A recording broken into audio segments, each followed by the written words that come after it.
La chaîne qui nous apporte du bonheur sans précédent. La chaîne qui nous apporte du bonheur sans précédent. Observez, visitez Immortal TV. Meilleure chaîne, c'est YouTube. Immortal TV. Visitez. Bonjour chers téléspectateurs. Vraiment, je suis très ravi. Il y a Ndenge Bozo Landangai na liboso ya ba petit écran na bino. Ngai wabino Armand Lingomwapoli alias Yalumusu, le superlatif absolu, le nec le plus ultra, le seul et l'unique en son genre. Quel genre? C'est ce que vous allez retrouver na émission Oyo. Na numéro na biso ya lelo, tokozana invité. Tokozana invité. Vraiment, et peut monter, peut bender. Tokozana invité. Tokozana penan invité. Parce que à travers la chaîne Média Immortal TV, toujours profiter qu'on yungula notre discipline qui est le catch. La discipline qui a fait de nous ce que nous sommes aujourd'hui. Tant on a nazo loba, tant on a zako belela, ndenge baloba, omoni ndoki, belela, nokite, munoko na yo, mungenge kwa yako kima. Nazako belela, bozo tia tembe. Nazako loba na bino que le catch ezo kende na voie ya disparition. Bozo tia tembe. Ah, au dernier jour, vous direz que je suis prophète. Ouais. Là,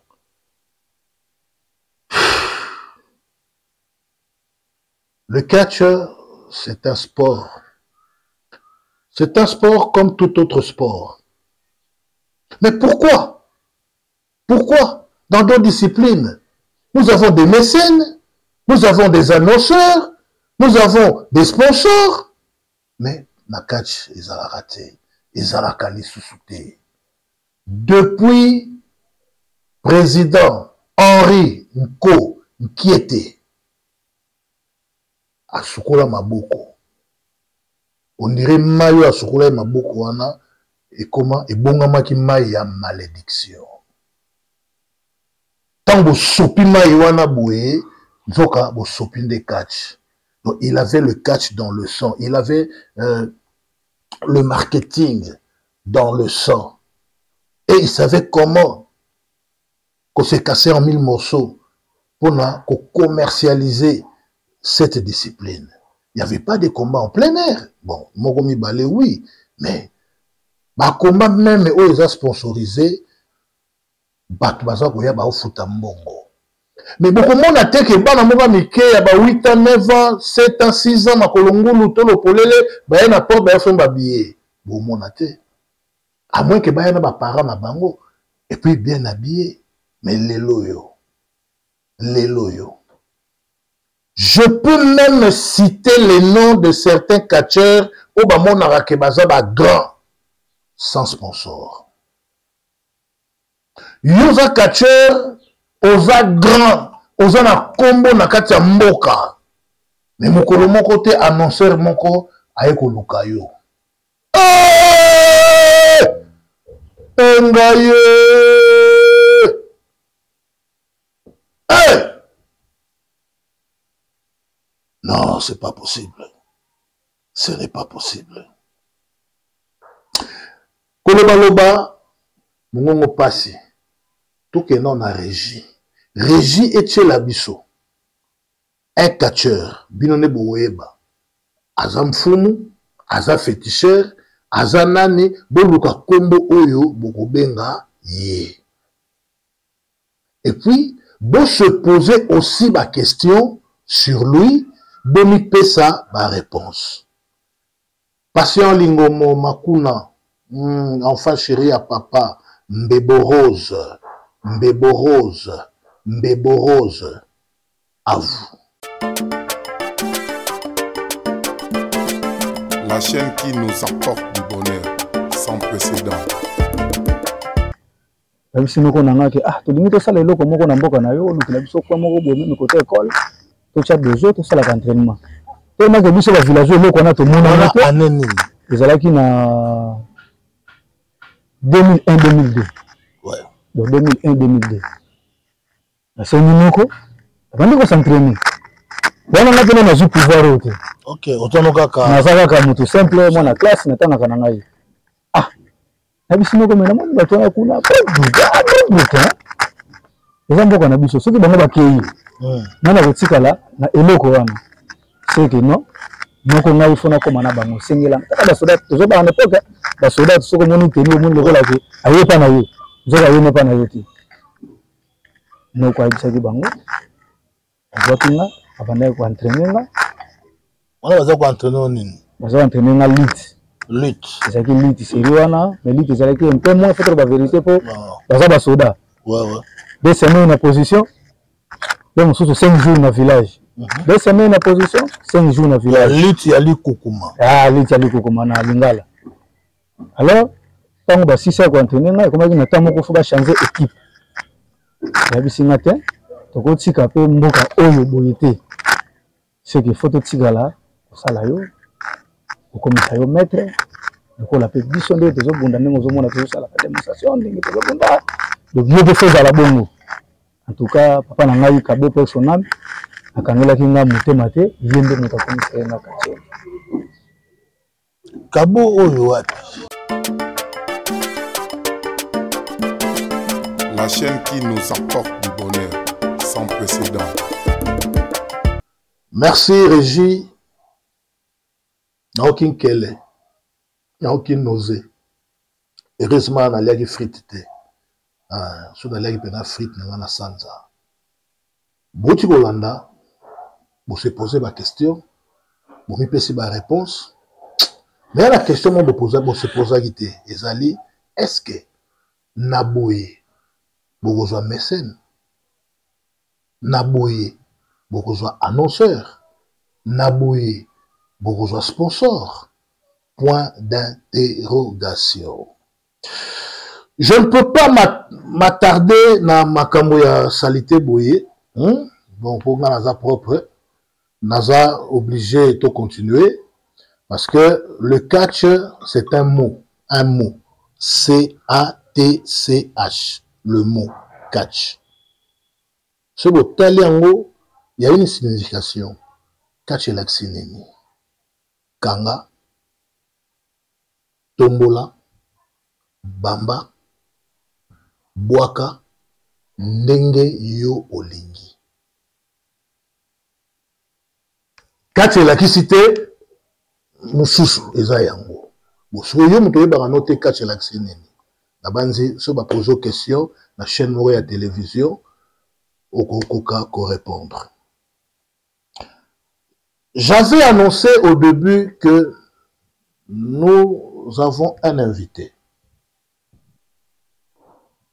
Et cet invité est venu brusquement, juste 2 minutes avant que Tobanda émission. Naluki Azalate, mais il a vraiment insisté.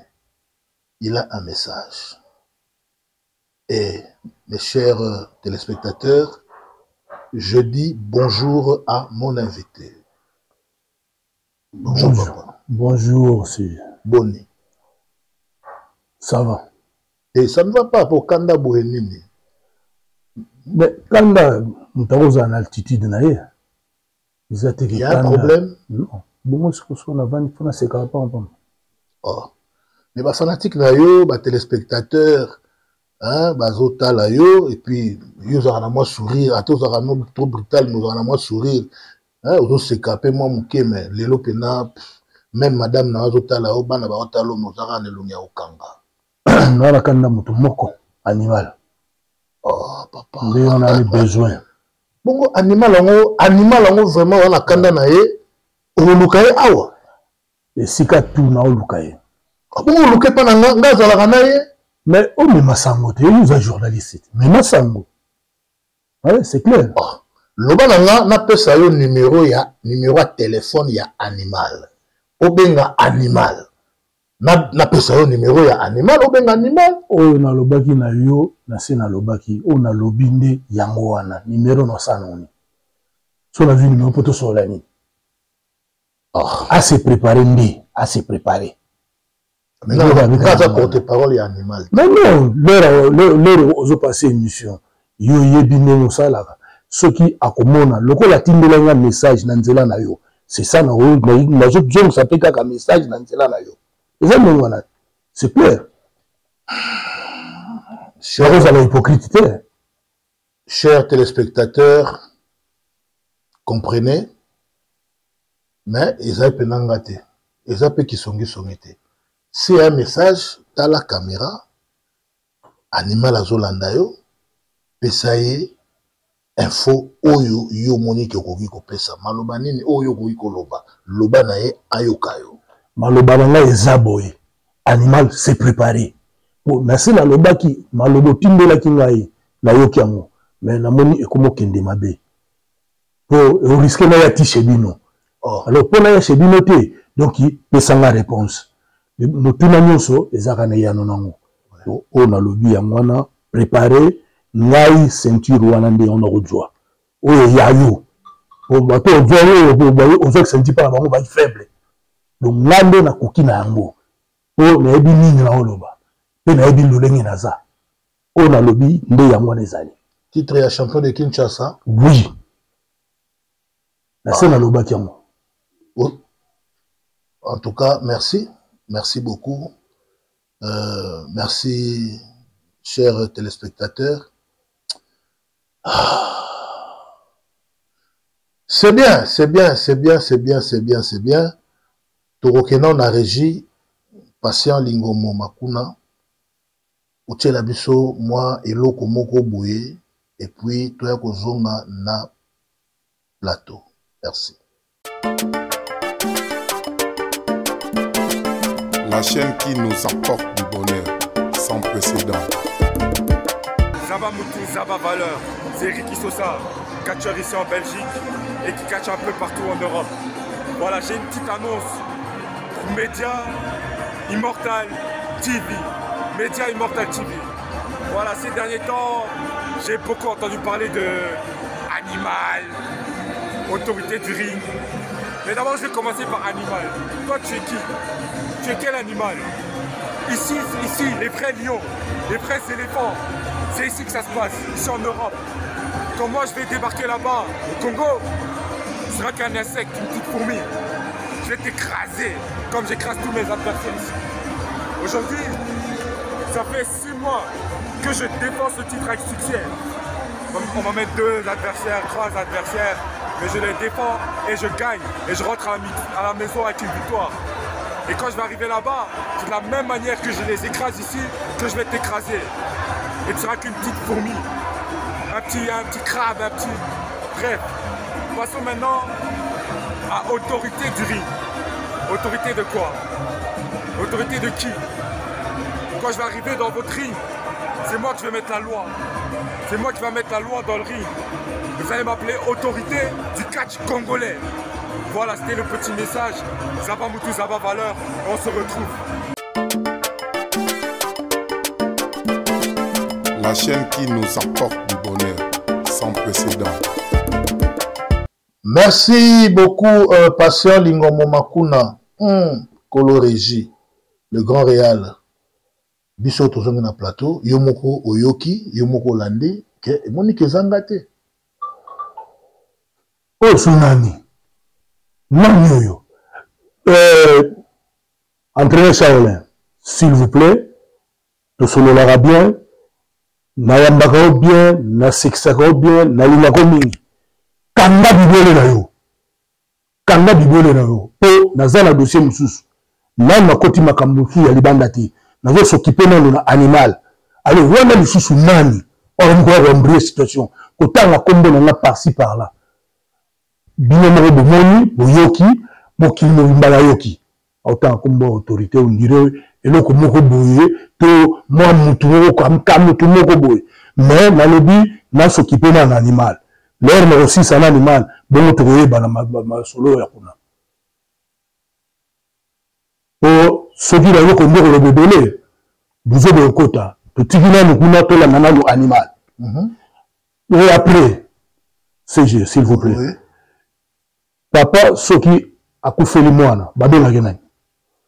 Et moi, ceux qui fait le papa, babé les orphelins. Bon, papa, ceux qui a coupé les moines, babé les nains. Ah, on faut Luka, Bakamaye, Makassia. Bon. Et puis, maman, moi, si animal, je m'excuse. Fukama, c'est là, me va pardon. C'est là, me va pardon. Pour me dire, coup. Ah, là. Bien, on sous le barati. Et ça, on le bâti. Ceux qui te bandent, qu'on le bâti, sont ma belle. Maman, on tire à leur frère. Ceux qui veuve. On tire à la veuve. Bombe la mbagne, aya, on tire à sentir. Awa. La ligue, on le bâti sous l'unité. Na peine tina au sous définité. Aya côté pour qu'on soit na mutu passe. Donc aya me attirer la ceinture. Ce qui était position là ko atika ceinture. Aya ko tika ceinture là. Mais non, faut gagner la ring.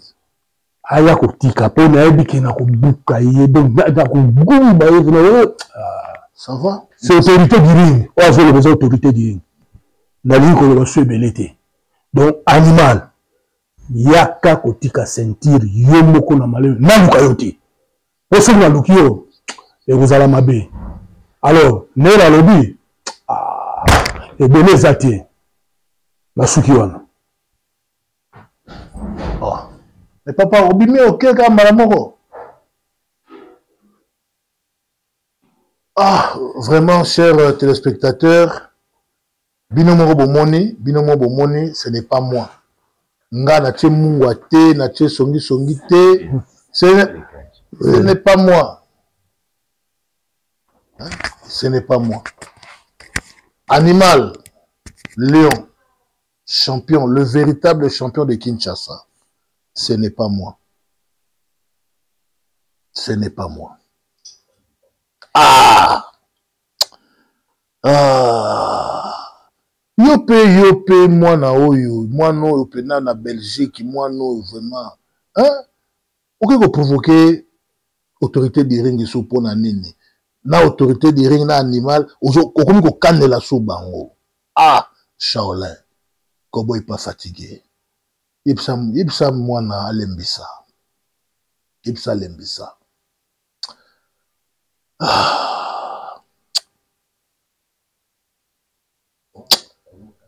Merci beaucoup, chers téléspectateurs. Mais, en tout cas, nous sommes obligés de faire ta émission parce que déjà, quand ça a kuna, nous avons moi, azo silica, tout ça, et qu'on s'attend sur bien. A kangi mutumoro boye, aza netika ka animal. Hey! Merci. And again, ladies and gentlemen, he's actually had a surprisingly long career. Started very, very young. Made his AWA debut at the age of 15. This is the first of 2 championship matches here. Bell sounds, matchup underway.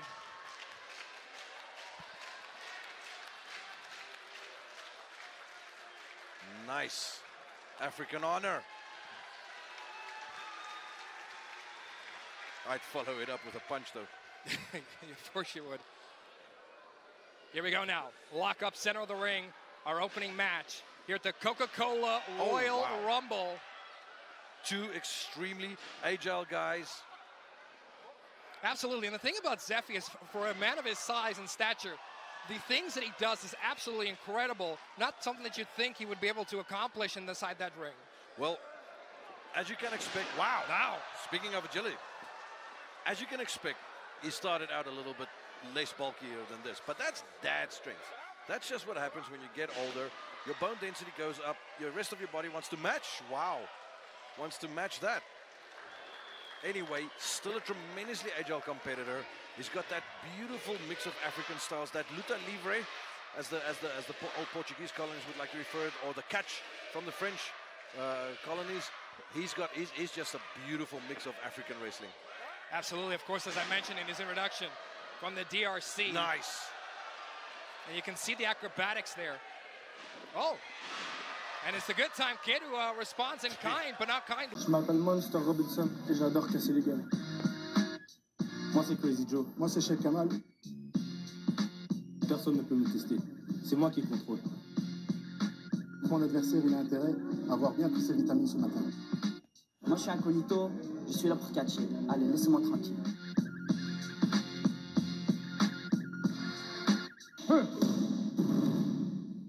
Nous retrouvons Leonardo à son club de catch en plein échauffement.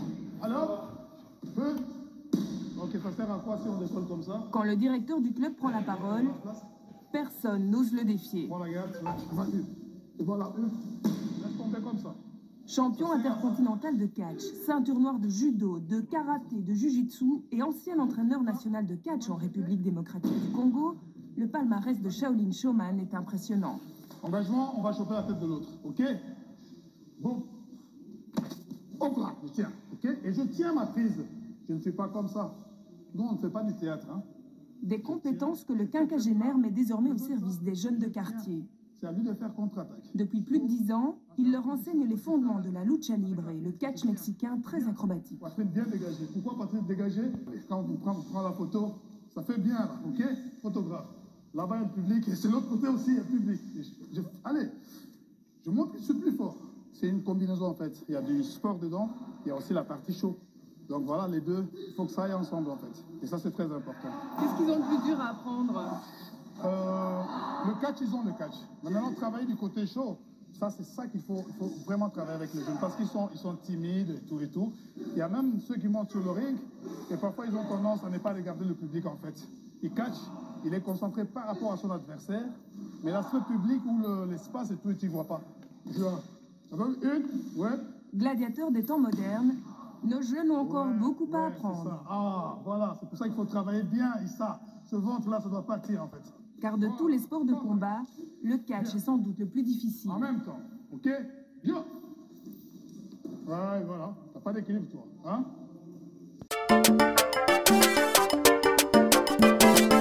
La chaîne qui nous apporte du bonheur sans précédent. Observez, visitez Immortal TV. Meilleure chaîne, c'est YouTube. Immortal TV. Visitez Immortal TV. Divertissez-moi, soyez informés sur Immortal TV. Immortal TV. Armand Lingomoya Lumusu et Robert Pumbulu. Basali était aux informations T. Abona kotala bémission Immortal TV. Abona kolanda ba filme Immortal TV. Abona ozala bien informé Immortal TV. Abona kotala ba